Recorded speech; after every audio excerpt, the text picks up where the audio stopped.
നിങ്ങളെല്ലാവരും സുഖമായിട്ടിരിക്കുന്നു വിചാരിക്കണം. ഇവിടെ നല്ല തണുപ്പൊക്കെ ആയിട്ട് അങ്ങനെ പോകണം. നമ്മൾ കുറച്ച് ദിവസം മുമ്പ് ഇവിടെ ഐസ് വീഴുന്ന വീഡിയോ ഒക്കെ നമ്മൾ കാണിച്ചിട്ടുണ്ടായിരുന്നല്ലോ. ഐസ് പോയിട്ട് വന്നിട്ടുണ്ട്. അപ്പോൾ ഐസ് വീഴുന്നില്ല, പക്ഷേ ആ വീണ ഐസ് അങ്ങനെ തന്നെ കിടക്കുന്നുണ്ട്. എന്നായിരുന്നാലും പുറത്ത് നല്ല തണുപ്പാണ്. അപ്പോൾ ഇന്നത്തെ നാട്ടിലെന്ന് വെച്ചിട്ടുണ്ടെങ്കിൽ ഇപ്പോൾ നല്ല ചൂടുണ്ടല്ലോ. ഇവിടെ നാട്ടിൽ നല്ല ചൂട്, ഇവിടെ എന്ന് വെച്ചിട്ടുണ്ടെങ്കിൽ നല്ല തണുപ്പ്. ഓക്കെ, അപ്പോൾ ഇന്നത്തെ എൻ്റെ പരിപാടി എന്തെന്ന് വെച്ചിട്ടുണ്ടെങ്കിൽ ഇന്ന് നമ്മൾ മെഴുക്ക് വരട്ടിയാട്ടോ ചെയ്യാൻ വേണ്ടിയിട്ട് പോകുന്നത്. 3 മെഴുക്ക് വരട്ടികളാണ് നമ്മൾ ചെയ്യാൻ വേണ്ടിയിട്ട് പോകുന്നത്. അപ്പോൾ ഒരെണ്ണം നമ്മൾ ബീൻസ് വെച്ചിട്ട് ചെയ്യുന്നത്, പിന്നെ ഒരെണ്ണം പീച്ചിങ്ങ വെച്ചിട്ട്, പിന്നെ ഒരെണ്ണം വെണ്ടയ്ക്ക വെച്ചിട്ട്, അങ്ങനെ നമ്മുടെ നാടൻ പച്ചക്കറികളൊക്കെ വെച്ചിട്ട് വളരെ സിമ്പിളായിട്ട് റെഡിയാക്കിയിട്ടുണ്ട്. അത് നല്ല ടേസ്റ്റാണ്. നമ്മൾ ചോറിൻ്റെ കൂടെ കഴിക്കാനൊക്കെ നല്ല ടേസ്റ്റാണ്. ചിലപ്പോൾ ചിലത് നിങ്ങൾ ഉണ്ടാക്കുന്നതായിരിക്കും, ചിലപ്പോൾ അതിന് ചെറിയ വ്യത്യാസമൊക്കെ ഉണ്ടാവും. അപ്പോൾ നിങ്ങൾ വീഡിയോ കണ്ടു നോക്കാം. അപ്പോൾ ഈ ഉള്ളതെന്ന് പറയാനുള്ള നമ്മുടെ മെഴുക്ക് വരട്ടി നമുക്ക് റെഡിയാക്കാം. റെഡിയാക്കാൻ വേണ്ടിയിട്ട് പോകുന്നത് കോവയ്ക്ക കൊണ്ടുള്ള മെഴുക്ക് വരട്ടിയായിട്ടാണ് ഉണ്ടാക്കുന്നത്. കോവയ്ക്ക മെഴുക്ക് വരട്ടി പോലെയല്ല ഉണ്ടാക്കുന്നത്, കോവയ്ക്ക പൊരിയൽ പോലെയാണ് നമ്മൾ ഉണ്ടാക്കുന്നത്. ഇതിലേക്ക് നമ്മളൊരു ചെറിയൊരു മസാലയും കൂടിയിട്ട് ചേർത്തിട്ടാണ് ഉണ്ടാക്കുന്നത്. അപ്പോൾ ഞാനിവിടെ 1/2 കിലോ കോവയ്ക്ക എടുത്തിട്ടുണ്ട്. ഇതേപോലെ കനം കുറച്ചിട്ട് നമ്മൾ നല്ല നീളത്തിൽ കട്ട് ചെയ്തെടുത്തിട്ടുണ്ട്. കോവയ്ക്ക നമ്മൾ മെഴുക്ക് വരട്ടിക്ക് നമ്മൾ എപ്പോഴും ഉണ്ടാക്കുന്നതാണല്ലോ. ഇതേപോലെ നിങ്ങളൊന്ന് ഉണ്ടാക്കി നോക്കാം. നമുക്ക് ഇതിലേക്ക് ഒരു മസാല നമുക്കൊന്ന് നന്നായിട്ടൊന്ന് ചൂടാക്കിയിട്ട് ഒന്ന് പൊടിച്ചിട്ട് എടുക്കണം. അപ്പോൾ ഞാനിവിടെ എല്ലാം കൂടിയിട്ട് മിക്സ് ചെയ്തിട്ടാണ് വെച്ചിരിക്കുന്നത്. അപ്പോൾ ഇതിൻ്റെ ഓരോന്നിൻ്റെ അളവ് പറയാം. ഞാനിവിടെ 1.5 ടേബിൾ സ്പൂൺ, എല്ലാവരും ടേബിൾ സ്പൂണിലാട്ട് എടുത്തേക്കുന്നത്. 1.5 ടേബിൾ സ്പൂൺ മല്ലി എടുത്തിട്ടുണ്ട്, മുഴുവനായിട്ടുള്ള മല്ലി. പിന്നെ 1 ടേബിൾ സ്പൂൺ മുതിര എടുത്തിട്ടുണ്ട്. പിന്നെ 1 ടേബിൾ സ്പൂൺ ഉഴുന്ന് എടുത്തിട്ടുണ്ട്. 1 ടേബിൾ സ്പൂൺ കടലപ്പരിപ്പ്. എല്ലാവരും 1 ടേബിൾ സ്പൂണാണ് എടുത്തേക്കുന്നത്. മല്ലി മാത്രം 1.5 ടേബിൾ സ്പൂൺ. മുതിര നമ്മൾ സാധാരണ അങ്ങനെ പൊടിച്ചിട്ട് നമ്മളതിനെ കറികളിൽ ചേർക്കാറില്ല. പക്ഷെ ഇതേപോലെ നിങ്ങൾ മുതിരയും കൂടിയിട്ട് ചേർക്കണം കേട്ടോ. ഇതെല്ലാം കൂടിയിട്ട് നമുക്ക് ഡ്രൈ റോസ്റ്റ് ചെയ്തിട്ട് എടുക്കാം. അത് ഓയിലൊന്നും ഒഴിക്കാണ്ട് ഇത് നന്നായിട്ട് ചൂടാവണം കേട്ടോ.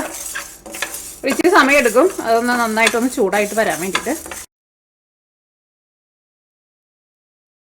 നോക്കിയേ, ഇതിപ്പോൾ ആ കളർ അങ്ങോട്ട് മാറിയിട്ട് നല്ലൊരു ബ്രൗൺ കളറായി വന്നു തുടങ്ങിയിട്ടുണ്ട്. അതിങ്ങനെ പൊട്ടുന്ന സൗണ്ട് കേൾക്കാൻ വേണ്ടിയിട്ട് പറ്റും. നോക്കിയേ, ഇത് നന്നായിട്ട് ചൂടായിട്ട് നല്ലൊരു ബ്രൗൺ കളറായിട്ട് വന്നിട്ടുണ്ട്. ഇതേപോലെ ഇങ്ങനെ വരണം കേട്ടോ. ആ മുതിരയൊക്കെ നന്നായിട്ട് അങ്ങോട്ട് ചൂടാകുമ്പോൾ നല്ലൊരു സ്മെല്ല് വരുമല്ലോ. ഇതേപോലെ വരണം. അപ്പോൾ ഇത് ഞാൻ കല്ലിൽ വെച്ചിട്ടാണ് പൊടിച്ചിട്ട് എടുക്കുന്നത്. അല്ലെങ്കിൽ നിങ്ങൾ മിക്സിയുടെ ചെറിയ ജാറിലിട്ടിട്ട് ജസ്റ്റ് ഒന്ന് കറക്കിയിട്ട് എടുക്കുക. ഇങ്ങനെ ഭയങ്കര നൈസ് പൊടിയാവണ്ട, ഇങ്ങനെ ചെറിയൊരു തരിതരിപ്പായിട്ട് നമ്മൾ പൊടിച്ചിട്ട് എടുക്കില്ലേ, അതേപോലെ വേണം കേട്ടോ.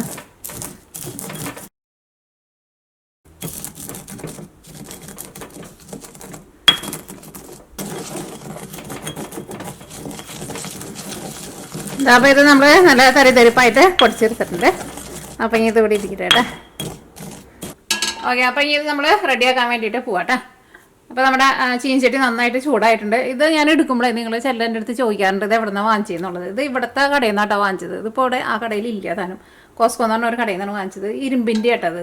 അപ്പോൾ അതുകൊണ്ടാണ് നിങ്ങൾ പലരും ചോദിക്കുമ്പോൾ എനിക്ക് അതിൻ്റെ ലിങ്ക് ഒന്നും തരാനില്ല. കാരണം ഇവിടെ നിന്ന് എൻ്റെ കയ്യിൽ ഇരിക്കുന്ന മിക്ക പാത്രങ്ങളും ഞാൻ ഇവിടെ നിന്ന് വാങ്ങിച്ചിരിക്കുന്നതാണ്. നാട്ടിൽ നിന്ന് വാങ്ങിച്ച പാത്രങ്ങൾ എൻ്റെ കയ്യിൽ ആയിക്കൂടി എന്തോ 2 നോൺ സ്റ്റിക്കിൻ്റെ പാത്രമുള്ളൂ. അത് ഞാനങ്ങനെ അധികം ഉപയോഗിക്കാറില്ല. നമ്മൾ ഇതിലേക്ക് ഇട്ടത് വെളിച്ചെണ്ണയായിട്ട് ഇട്ടത് നല്ല പാത്രമാണ്, എനിക്ക് നല്ല ഇഷ്ടമാണ്. ഇതാണ് കാസ്റ്റ് ചെയ്യണ. എൻ്റെ കയ്യിൽ വേറെ ഒരെണ്ണമുണ്ട് കാസ്റ്റ് ചെയ്യേണ്ട. ഇതിന് ഇവിടെ ഇങ്ങനെ ഒരു ഹാൻഡിലുണ്ട്, മറ്റേതിൻ്റെ 2 സൈഡിൽ ഇങ്ങനെ പിടുത്തായിട്ട്. അതിൻ്റെ ലിങ്ക് ഞാൻ നിങ്ങൾക്ക് കുറേ പേർക്ക് കഴിച്ചിട്ട് നിങ്ങൾ ആ സമയത്ത് കുറേ പേര് അത് വാങ്ങിച്ചിട്ടുണ്ടായിരുന്നു. അത് കാസ്റ്റ് ചെയ്യാൻ നോക്കുമെന്ന് പറഞ്ഞിട്ട് നിങ്ങൾ ആമസോണിൽ സെർച്ച് ചെയ്തിട്ടുണ്ടെങ്കിൽ കിട്ടും. ഓക്കെ, അതാണ് വെളിച്ചെണ്ണ നന്നായി ചൂടായിട്ടുണ്ട്. ഫസ്റ്റ് കടുക് പൊട്ടിക്കട്ടെ.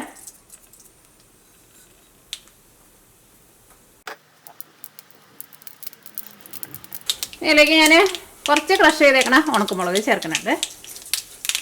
ഈ ചേർക്കുന്നത് ഒരു വലിയൊരു സവോള നല്ല പൊടിയായിട്ട് കട്ട് ചെയ്തിട്ടുണ്ട്. പിന്നെ ഒരു 5 അല്ലി വെളുത്തുള്ളി ചതച്ചെടുത്തിട്ടുണ്ട്. ഇതിന് നല്ല ഇതുണ്ട്, ഇതിൻ്റെ ഉള്ളിൽ നല്ല സ്ഥലമുണ്ട്. അപ്പോൾ അതുകൊണ്ട് തന്നെ എനിക്ക് ഭയങ്കര ഇഷ്ടമാണ്. ഇതിന് അത്രയ്ക്ക് തന്നെ കട്ടിയില്ലതാണ് ഈ പാനേ. നമുക്ക് എടുക്കാനും കഴുകാനൊക്കെ എളുപ്പമാണ് താനും. എൻ്റെ മറ്റേ ഒരു വോക്കുണ്ടല്ലോ, അതിന് നല്ല കനമുണ്ട്. അത് എടുക്കാനും കഴുകാനൊക്കെയും കുറച്ച് പാടുന്നു. പക്ഷെ ഇതിനത്രയ്ക്ക് കനമില്ല. അതേപോലെ സവോളയ്ക്കും നന്നായിട്ടൊന്ന് വളർന്നു വന്നിട്ടുണ്ട്. ഇതിലേക്ക് നമ്മൾ കട്ട് ചെയ്ത് വെച്ചേക്കണം നമ്മുടെ കോവയ്ക്ക് ചേർക്കട്ടെ. എടുക്കുമ്പോഴേ നല്ല കനം കുറച്ചിട്ട് കട്ട് ചെയ്തിട്ട് എടുക്കുന്നുണ്ട്. ഞാനിവിടെ ഒരു കോവയ്ക്കേനെ 6 ആയിട്ടാണ് കട്ട് ചെയ്തേക്കുന്നത്. സാധാരണ നമ്മൾ 4 ആയിട്ടുള്ള കട്ട് ചെയ്യുന്നത്. പിന്നെ തീരെ അത്രയ്ക്ക് വണ്ണമില്ലാത്തതെന്ന് വെച്ചാൽ 4 ആയിരുന്നാലും കുഴപ്പമില്ല. അപ്പോൾ ഈ ഉപ്പും ചേർത്ത് കഴിഞ്ഞിട്ട് ഇത് നമ്മൾ മൂടി വയ്ക്കട്ടെ. റെഡി ആവുന്ന സമയമുണ്ട്. ഇനി നമുക്ക് ഇത് ഞാനിവിടെ ബീൻസ് ആയിട്ട് എടുത്തേക്കുന്നത്, ബീൻസ് വെച്ചിട്ടുള്ള മെഴുക്ക് വരട്ടി റെഡിയാക്കാം. അപ്പം ഞാനിവിടെ ഇതേപോലെ ഇങ്ങനെ നീളത്തിലായിട്ട് കട്ട് ചെയ്തേക്കുന്നത്, ഇങ്ങനെ കട്ട് ചെയ്യണം കേട്ടോ. അപ്പോൾ ഇതിൻ്റെ ഉള്ളിലേക്കും ആ എരിവും ഇതിൻ്റെ മസാലയൊക്കെ ശരിക്കും പിടിച്ചിരിക്കുള്ളൂ. കുരുന്ന് കട്ട് ചെയ്യരുത് കേട്ടോ. അപ്പോൾ സാധാരണ ഈ ബീൻസ് ഞാൻ എപ്പോഴും മെഴുക്ക് വരട്ടി ഉണ്ടാക്കുമ്പോൾ വേവിച്ചിട്ടാണ് ചെയ്യാറുള്ളത്. ബാക്കിയുള്ള പച്ചക്കറികളൊന്നും വേവിക്കാണ്ടാണ് ചെയ്യാറുള്ളത്. ഇതും പിന്നെ നമ്മുടെ നീളം പയറുണ്ടല്ലോ, അത് രണ്ടും വേവിച്ചിട്ടാണ് ചെയ്യുക. അപ്പോൾ നല്ല ടേസ്റ്റാണ്. അപ്പോൾ ഇത് ഫസ്റ്റ് നമുക്കൊന്ന് വേവിക്കാം. അത് കഴിഞ്ഞിട്ടാട്ടോ നമ്മൾ ഇതിലേക്ക് മുളകിടാൻ വേണ്ടിയിട്ട് പോകുന്നത്. ഇതിപ്പോൾ ഞാനൊരു 300 ഗ്രാം എടുത്തിട്ടുണ്ട് കേട്ടോ. ഇത് ഇവിടുത്തെ ഗ്രീൻ പീസ് നിങ്ങൾ കാണുമ്പോൾ നിങ്ങൾ പറയാറുണ്ട് ഇതിന് നല്ല കളറുണ്ടല്ലോ, ഇവിടുത്തെ നല്ല പച്ച കളറുണ്ട് കേട്ടോ. അപ്പോൾ ഇനി തീ ഓണാകട്ടെ. ഇതിലേക്ക് ഞാനിവിടെ ഒരു 1/4 ഗ്ലാസ് വെള്ളവും കൂടിയിട്ട് ചേർക്കുന്നുണ്ട്. ഇതിലേക്ക് നമുക്ക് ആവശ്യത്തിന് ഉപ്പ് ചേർക്കാം. അപ്പോൾ ഇത് നമുക്ക് മൂടി വെച്ചിട്ട് വേവിക്കാം. നമ്മുടെ കോവയ്ക്ക് എന്തായി നോക്കാം. ഇടയ്ക്ക് നമുക്കൊന്ന് ഇളക്കിയിട്ട് കൊടുക്കാം.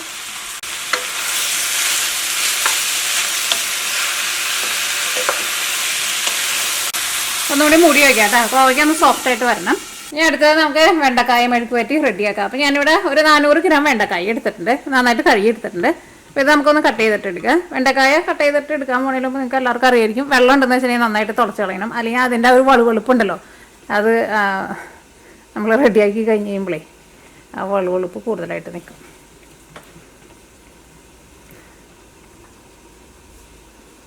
ഇത് നമ്മളിപ്പോൾ വെണ്ടക്കായ മെഴുക്ക് വരട്ടിയാകുമ്പോൾ നമ്മൾ കുറച്ച് മൊരിച്ചിട്ടാണല്ലോ എടുക്കുന്നത്. അപ്പോൾ അതിന് ആ വളുവെളുപ്പ് ഉണ്ടാവില്ല. ചിലപ്പോൾ നമ്മളിങ്ങനെ വെറുതെ അങ്ങനെ ഒലത്തിയ പോലെയൊക്കെ എടുക്കില്ലേ, അങ്ങനെ എടുക്കുമ്പോൾ ഈ തക്കാളിയും കൂടിയിട്ട് ചേർത്തിട്ടുണ്ടെന്ന് വെച്ചിട്ടുണ്ടെങ്കിൽ ഒട്ട് ഇങ്ങനെ ഒരു വലിച്ചിൽ പോലെ ഉണ്ടാവും, ഒരു നൂല് പോലെ ഇങ്ങനെ വരില്ല, ഒട്ടൽ പോലെ, അതുണ്ടാവില്ല കേട്ടോ തക്കാളി ചേർത്തിട്ടുണ്ടെങ്കിൽ. ഈ കിച്ചൺ ടവലുണ്ടല്ലോ, ഇതെനിക്ക് നീയ ക്രിസ്മസിന് അന്ന് ഗിഫ്റ്റ് തന്നിട്ടുണ്ടായിരുന്നില്ല, നിങ്ങൾ ചിലപ്പോൾ ഓർക്കണുണ്ടാവും. ഇതിനകത്ത് ഒരു ഇതായിട്ട് തന്നിട്ടുണ്ടായിരുന്നു, ഒരു ബഞ്ചായിട്ട് തന്നിട്ടുണ്ടായിരുന്നു. എനിക്കാണോ അതിനകത്ത് ഒരു 8 നാട്ടുണ്ടായിരുന്നു തോന്നുന്നു. നല്ല ഇതാണ് ഇത്, എന്തെങ്കിലുമൊക്കെ ഇട്ടുണ്ടെങ്കിൽ വെള്ളമൊക്കെ വലിച്ചെടുക്കാനൊക്കെ നല്ല തുണിയാണ്. അപ്പോൾ ഇത് ഞാൻ കട്ട് ചെയ്തിട്ട് എടുക്കട്ടെ കേട്ടോ. അപ്പോൾ നമ്മുടെ മസാല പൊടിച്ചത് ഇവിടെ ഇരിക്കുന്നുണ്ട് കേട്ടോ, അത് നമ്മുടെ ഈ കോവയ്ക്കയിലേക്ക് ഇടാനുള്ളതാണ്.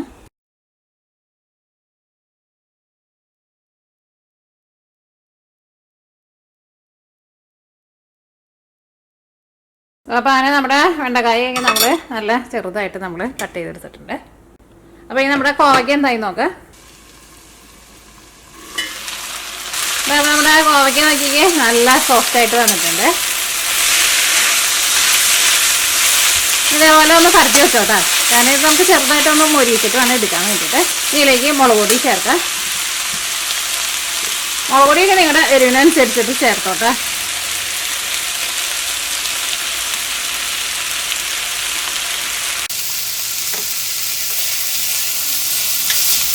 ഈ തീ അത്യാവശ്യം നന്നായിട്ട് കൂട്ടി വെച്ചോ.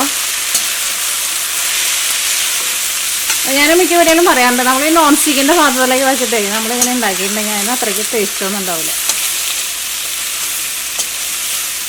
ഇങ്ങനെ വിടർത്തിയിട്ടോട്ടെ. ഇതിലേക്ക് നമ്മൾ പൊടിച്ച് വെച്ചേക്കണ മസാല ചേർക്കട്ടെ. ആ മസാല കൊണ്ട് ഇടുമ്പോഴുണ്ടല്ലോ നല്ല മണമുണ്ട്.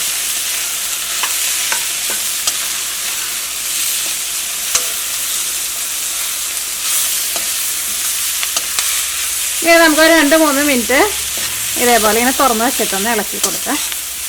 പിന്നെ മെഴുകുവരട്ടിയൊക്കെ ആകുമ്പോൾ ഒരു ഇച്ചിരി വെളിച്ചെണ്ണ വേണം കേട്ടോ, അല്ലെങ്കിൽ അത് ഭയങ്കര ഡ്രൈ ആയിട്ടിരിക്കും. പൊടിയിട്ട് കഴിഞ്ഞിട്ടുണ്ടെന്ന് വെച്ചിട്ടുണ്ടെങ്കിൽ തീ ഒരുപാട് കൂട്ടി വയ്ക്കണ്ട, കാരണം പെട്ടെന്ന് ഈ പൊടികളൊക്കെ അടിയിൽ പിടിക്കും. ഇത് ചെറുതായിട്ടൊന്ന് മൊരിഞ്ഞ് വരട്ടെ ഈ മസാലയിൽ കിടന്നിട്ട്.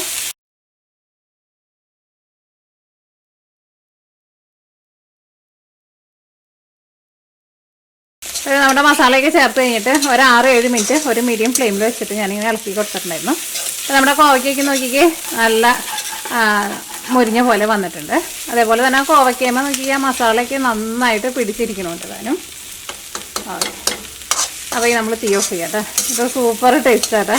ഇതേപോലെ നിങ്ങൾ ഉണ്ടാക്കി നോക്കണം. നാട്ടിലേക്കാന്ന് വെച്ചിട്ടുണ്ടെങ്കിൽ കോവയ്ക്ക നിങ്ങൾക്ക് വേണ്ടത് കിട്ടുമല്ലോ. ഇവിടെ പച്ചക്കറികൾക്ക് ഭയങ്കര വില കൂടിയിട്ടുണ്ട് കേട്ടോ.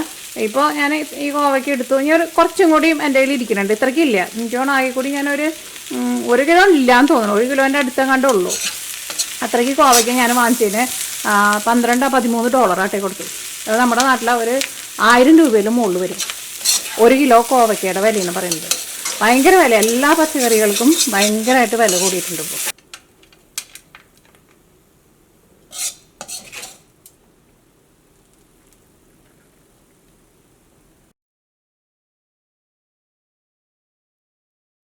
അപ്പോൾ അങ്ങനെ നമ്മുടെ നല്ല ടേസ്റ്റി ആയിട്ടുള്ള കോവയ്ക്ക മെഴുക്ക് വരട്ടി റെഡി ആയിട്ടുണ്ട്.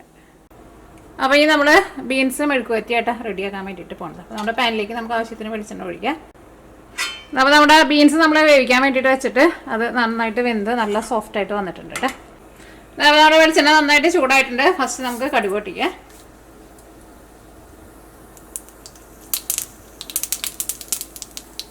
നമ്മൾ എരിവിന് വേണ്ടിയിട്ട് ഉണക്കമുളകും ചേർക്കുന്നുണ്ട്, പിന്നെ ക്രഷ് ചെയ്തേക്കണ ഉണക്കമുളകും ചേർക്കുന്നുണ്ട്.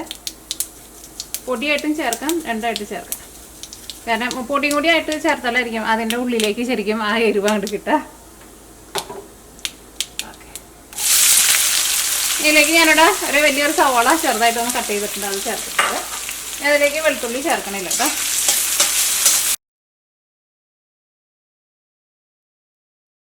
ഇതിലേക്ക് നമുക്ക് മഞ്ഞൾപ്പൊടി ചേർക്കാം, ഒരു ഇച്ചിരി മഞ്ഞൾപ്പൊടി, ഒരു 1/4 ടീസ്പൂൺ.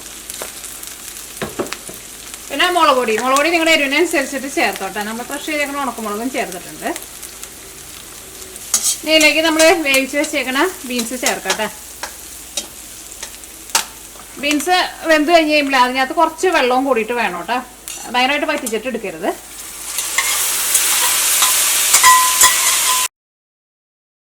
ഇനി നമുക്ക് ഒരു മീഡിയം ഫ്ലെയിമിൽ ഒരു 5 മിനിറ്റ് ഒന്ന് മൂടി വയ്ക്കാം. ഒരു കുറച്ച് ചാറിൽ കിടന്നിട്ട് ഇങ്ങനെ വറ്റി വരണം, എന്നാലേ ഈ ബീൻസിൻ്റെ ഉള്ളിലേക്ക് ആ ടേസ്റ്റൊക്കെ കിട്ടുള്ളൂ കേട്ടോ. ഇതിലേക്ക് നമുക്ക് കുറച്ച് കറിവേപ്പിലയും കൂടിയിട്ട് ചേർക്കാം. അപ്പോൾ ഒന്നും കൂടി ഒന്ന് മൂടി വയ്ക്കുകയാണ്. ഇവിടെ വെണ്ടക്കായ മെഴുക്ക് വരട്ടി റെഡിയാക്കാൻ വേണ്ടിയിട്ട് പോവാണ്. ഇത് ഞാൻ എടുത്തേക്കുന്നത് ഇതെനിക്ക് തോന്നുന്നു മാർബിൾ കോട്ടിങ്ങോ അങ്ങനെ എന്തോ കേട്ടോ. ഇത് ഞാൻ നാട്ടിൽ നിന്ന് വാങ്ങിച്ചേക്കണ പാൻ. ഇതാണ് എൻ്റെ കയ്യിൽ നോൺ സ്റ്റിക്കിൻ്റെ ആയിട്ടുള്ളത്. നാട്ടിൽ നിന്ന് നോൺ സ്റ്റിക്ക് അല്ലാന്ന് തോന്നുന്നു, ഇതെന്തോ മാർബിൾ കോട്ടിങ് അങ്ങനെ എന്തോ ഇത് ഞാൻ അങ്കമാലി ബിസ്മിന്ന് വാങ്ങിച്ചത് കേട്ടോ. അത് നല്ലതത്. ഞാൻ എപ്പോഴും വെണ്ടക്കായും മൊരിക്കാൻ വേണ്ടിയിട്ട് അത് എടുക്കുക. കാരണം ഇതിന് കുറച്ചുകൂടി നല്ല സ്പേസ് ഉള്ളത് കൊണ്ട് തന്നെ അതിന് ചെറിയ തീയിൽ കിടന്നിട്ട് നന്നായിട്ട് മുരിഞ്ഞ് വരും. അതേപോലെ പാവയ്ക്ക മൊരിച്ചിട്ട് എടുക്കാൻ, അങ്ങനെ 2 തരത്തിൽ മാത്രമേ ഇത് ഞാൻ എടുക്കാറുള്ളൂ. അപ്പോൾ ഇതിലേക്ക് നമുക്ക് ആവശ്യത്തിന് വെളിച്ചെണ്ണ ഒഴിക്കാം. ഈ വെണ്ടക്കായ മെഴുക്ക് വരട്ടി ഇവിടെ മോൾസൈഡിന് ഭയങ്കര ഇഷ്ടമാണ്. എനിക്കാണ് എല്ലാവർക്കും നല്ല ഇഷ്ടമെന്നുള്ളൂ. കാരണം അത്യാവശ്യം നന്നായിട്ട് വെളിച്ചെണ്ണയ്ക്ക് ഒഴിച്ചിട്ട് മുരിച്ചിട്ട് എടുത്തിട്ടുണ്ടെങ്കിൽ നല്ല ടേസ്റ്റ് ആണല്ലോ. അപ്പോൾ ഇതിലേക്ക് നിങ്ങൾ ചുവന്നുള്ളി ഉണ്ടെന്ന് വെച്ചിട്ടുണ്ടെങ്കിൽ ചുവന്നുള്ളി ചതച്ചത് ചേർക്കുക. അപ്പോൾ നമുക്കിവിടെ ചുവന്നുള്ളി ഇല്ലാത്തതുകൊണ്ട് ഞാനിവിടെ സവോള അതേപോലെ ഇങ്ങനെ ചെറുതായിട്ടൊന്ന് കട്ട് ചെയ്തെടുത്തിട്ടുണ്ട്. അതേപോലെ തന്നെ കറിവേപ്പില, പിന്നെ ചതച്ചെടുത്തേക്കണം ഉണക്കമുളക്.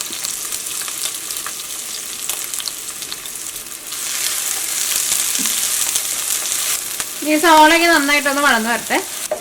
അപ്പോൾ നമ്മുടെ സവാളയ്ക്ക് നോക്കിക്കേ നന്നായിട്ട് വഴന്ന് വന്നിട്ടുണ്ട്. ഇതിലേക്ക് നമ്മൾ കട്ട് ചെയ്ത് വെച്ചേക്കണം വെണ്ടക്കായ ചേർക്കട്ടെ.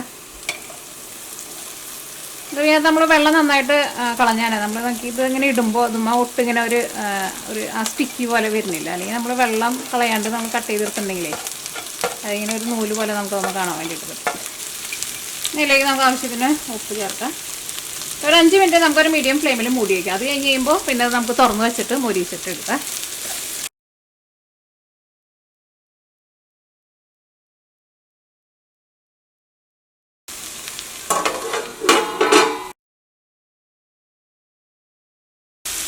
ആ ബീൻസിൻ്റെ ഉള്ളിലേക്ക് ആ എരിവൊക്കെ നന്നായിട്ട് പിടിച്ചിട്ടുണ്ട്. ബീൻസ് ആയിരുന്നാലും നല്ല സോഫ്റ്റായിട്ട് വന്നിട്ടുണ്ട്. അതായിരുന്നാലും ഞാൻ പറഞ്ഞ പോലെ ഒരു ഇച്ചിരി വെളിച്ചെണ്ണ കൂടുതൽ ഒഴിക്കണം, എന്നാലേ ടേസ്റ്റ് ഉണ്ടാവുള്ളൂ. അപ്പോൾ അങ്ങനെ നമ്മുടെ ബീൻസ് മെഴുക്ക് വരട്ടി റെഡി ആയിട്ടുണ്ട്. അത് എനിക്ക് ഭയങ്കര ഇഷ്ടമാണ്. ഇവിടെ മറ്റേ നീളം പയർ ഉണ്ടാവുമ്പോഴും ഞാൻ ഇങ്ങനെ തന്നെ വെക്കാം, വേവിച്ചിട്ട് ഇതേപോലെ ഇങ്ങനെ എടുക്കാം. അപ്പോൾ നല്ല രുചിയാണ്. അപ്പോൾ നമ്മളൊരു 5 മിനിറ്റ് നമ്മൾ മൂടി വെച്ചിട്ടുണ്ടായിരുന്നു. അപ്പോൾ നമ്മുടെ വെണ്ടക്കായ നോക്കിക്കേ നന്നായിട്ട് സോഫ്റ്റായിട്ട് വന്നിട്ടുണ്ട്. ഇനി നമുക്ക് തുറന്ന് വെച്ചിട്ട് ഇത് നമുക്ക് നന്നായിട്ട് മൊരിച്ചിട്ടെടുക്കാം. ഞാനിതിലേക്ക് ഒരു ഇച്ചിരി മുളക് പൊടി ചേർത്ത് കൊടുക്കുന്നുണ്ട് കേട്ടോ. ഇനി നിങ്ങൾക്ക് എന്തോരം മൊരിച്ചിട്ട് എടുക്കണോ അത്രയ്ക്ക് മൊരിച്ചിട്ട് എടുക്കാം.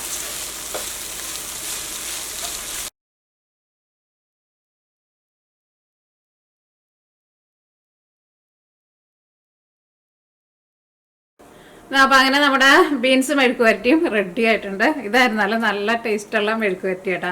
അപ്പോൾ നിങ്ങൾ ബീൻസൊക്കെ വാങ്ങുമ്പോൾ ഇതേപോലെ ഇങ്ങനെ ഉണ്ടാക്കി നോക്കുക. അതേപോലെ ഇങ്ങനെ വേവിച്ചിട്ട് ഉണ്ടാക്കണം കേട്ടോ. അപ്പോൾ ഇത് നന്നായിട്ട് സോഫ്റ്റായിട്ട് വരികയും ചെയ്യും. ഇതിൻ്റെ ഉള്ളിലേക്ക് നോക്കിക്കുകയും നന്നായിട്ട് ആ മസാലയ്ക്ക് നന്നായിട്ട് പിടിക്കുകയും ചെയ്യും. എന്നിട്ട് ഞാൻ പറഞ്ഞ പോലെ വേവിച്ച് കഴിയുമ്പോൾ അതിനകത്ത് കുറച്ച് വെള്ളം കൂടി വേണം. എന്നാലും നമ്മൾ ആ മസാല ഉണ്ടാക്കിയിട്ട് മസാലയിലേക്ക് ഇടുമ്പോൾ ഈ ബീൻസിൻ്റെ ഉള്ളിലേക്കൊക്കെ നന്നായിട്ട് പിടിക്കുള്ളൂ. അപ്പോൾ ഇങ്ങനെ നീളത്തിൽ നമ്മൾ കട്ട് ചെയ്യണം. ചെറുതായിട്ട് കട്ട് ചെയ്തിട്ടുണ്ടെന്ന് വെച്ചിട്ടുണ്ടെങ്കിൽ ഈ മസാലയ്ക്ക് ഇതിൻ്റെ ഉള്ളിൽ ഇരിക്കാൻ വേണ്ടിയിട്ട് സ്ഥലം ഉണ്ടാവില്ല. ഇത് നീളമാക്കി ആകുമ്പോൾ ഇതിൻ്റെ ഉള്ളിൽ മസാലയ്ക്ക് നന്നായിട്ട് ഇരിക്കാനുള്ള സ്ഥലമുണ്ട്. അല്ലെങ്കിൽ ബീൻസിൻ്റെ ഉള്ളിലേക്ക് ഒട്ടും മസാലയൊന്നും പിടിക്കില്ല.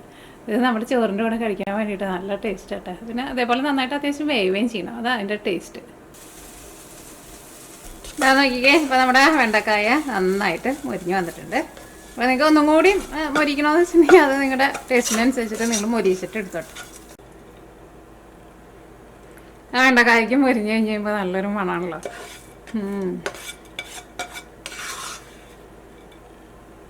പിന്നെ എന്താ, നമ്മൾ മൊരിച്ചിട്ട് എടുത്തു കഴിഞ്ഞ് കഴിയുമ്പോൾ അധികം ഒന്നും ഉണ്ടാവില്ല. അപ്പോൾ അങ്ങനെ നമ്മുടെ വെണ്ടക്കായ മെഴുക്ക് വരട്ടിയും റെഡി ആയിട്ടുണ്ട്. ഇതെനിക്ക് ചോറിൻ്റെ കൂടെ ഇതും പിന്നെ ചോറും കൂടിയിട്ട് തന്നെ കഴിക്കുന്നതാട്ടോ എനിക്കിഷ്ടം. പിന്നെ കുറച്ച് തൈരും കൂടി ഉണ്ടെന്ന് വെച്ചിട്ടുണ്ടെങ്കിൽ വേറെ ഒരു കറി ആവശ്യമൊന്നുമില്ല. നമ്മുടെ കുത്തരി ചോറിൽ ഇത് കുറച്ച് കഴിഞ്ഞിട്ട് ഇട്ടിട്ട് നന്നായിട്ട് കുഴച്ച് ഇച്ചിരി തൈരും പിന്നെ ഒരു അച്ചാർ കൂടി ഉണ്ടെന്ന് വെച്ചിട്ടുണ്ടെങ്കിൽ പിന്നെ ആഘോഷമായി. അപ്പോൾ നിങ്ങൾ ട്രൈ ചെയ്ത് നോക്കാൻ വേണ്ടിയിട്ട് മറക്കരുത് കേട്ടോ. 3 മെഴുക്ക് വരട്ടിയാണെങ്കിലും നല്ല ടേസ്റ്റി ആയിട്ടുള്ള മെഴുക്ക് വരട്ടികളാണ്. അപ്പോൾ നോമ്പിൻ്റെ സമയമൊക്കെയാണല്ലോ. അപ്പോൾ നോമ്പ് എടുത്തേക്കുന്ന ആൾക്കാർക്കൊക്കെ ഇങ്ങനെ മെഴുക്ക് വരട്ടിയൊക്കെ ഉണ്ടാക്കിയിട്ടുണ്ടെന്ന് വെച്ചിട്ടുണ്ടെങ്കിൽ നോൺ വെജ് കഴിക്കാണ്ടിരിക്കുന്നതിൻ്റെ വിഷമമൊന്നും ഉണ്ടാവില്ല.